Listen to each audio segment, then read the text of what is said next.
We see it everywhere, right? The aesthetic, the slow mornings, the bubble baths, the I quit my job to sip matcha on a yacht vibe. They call it the soft life. And for a while, it definitely sounds perfect. Who wouldn't want less stress? But I'm here to tell you, as your sister, as your friend, someone who juggles a PhD, a business, a family, and a creative drive, the soft life is kind of a hard lie. For a lot of us, it's not giving peace, it's giving anxiety and guilt. If you're like me, you've done the whole self care setup, like the candle, the tea, the perfect cozy photo, and somehow you end up feeling more restless after you've rested. You know that moment when you buy a new journal just to feel productive, or you call a whole day of procrastination self care? I've been there. So, this isn't me judging you at all. This is me saying, hey, we are all doing this. We are confusing peace with running away. So, let's talk about that and get things sorted.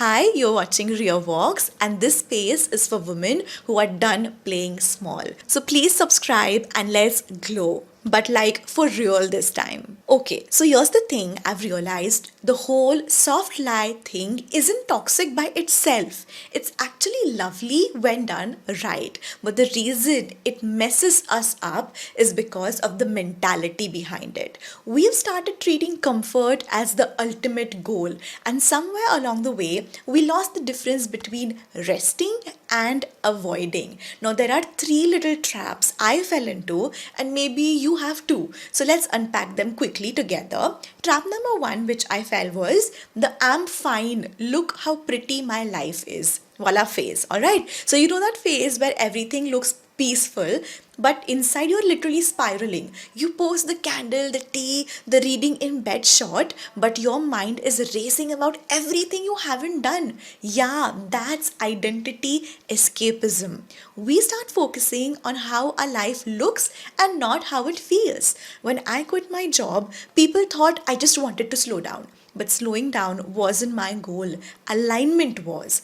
I wanted to build something that felt like me again. But if I had just stopped at rest, I would have stayed stuck. Because real peace doesn't come from avoiding challenges, it comes from walking through them with honesty. And I think deep down, we all know when we are settling. That's what actually creates anxiety. That quiet knowing that you are capable of more, but choosing the comfort of pretending. Now, trap number two is so many of us think if it feels hard, I must be doing something wrong.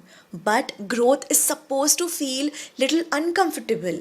When I started YouTube in 2019, I was filming between baby naps, editing at midnight, crying over Wi-Fi issues, and still showing up. That was my another channel, of course, but that wasn't soft. It was just so powerful. Now, every time something feels hard, I remind myself this is friction and not failure.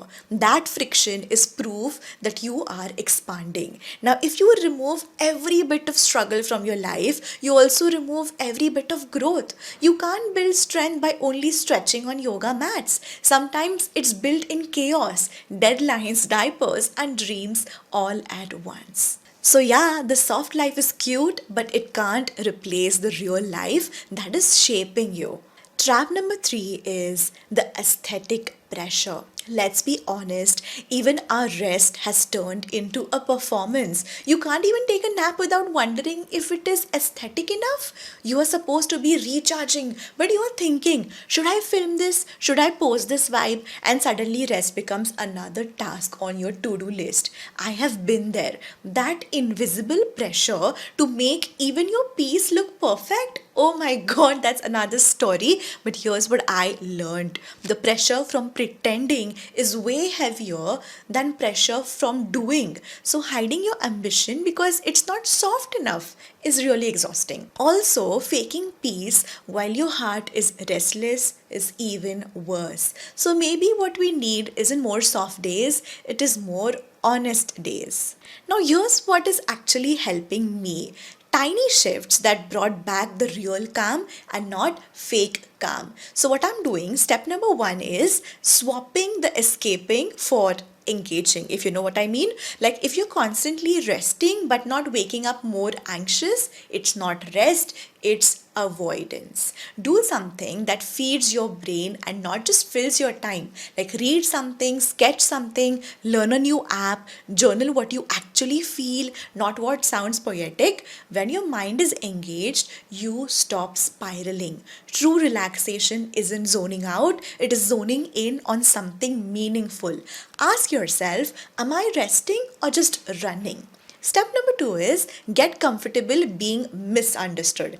Peace isn't saying yes to everyone, it's having the guts to say no without any guilt. You can't be at peace if your boundaries are always breaking. And let's be real, people might call you rude, distant, or even too focused, and that's absolutely fine. You're not here to please everyone, you are here to protect your energy. You have got your own dreams, your responsibilities, people who rely on you, and obviously you rely on you. So stop apologizing for wanting a calm life that still has drive.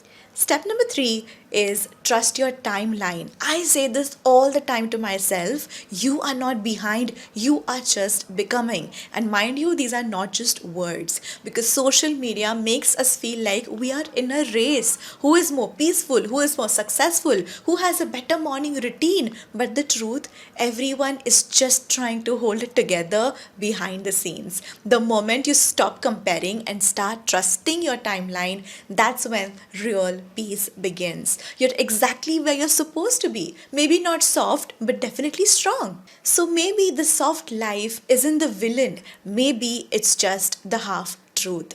The real peace we're looking for isn't about escaping work or responsibility. It's about building a life that feels honest, balanced, and totally ours. So if you're done performing calm and ready to actually feel it, start small.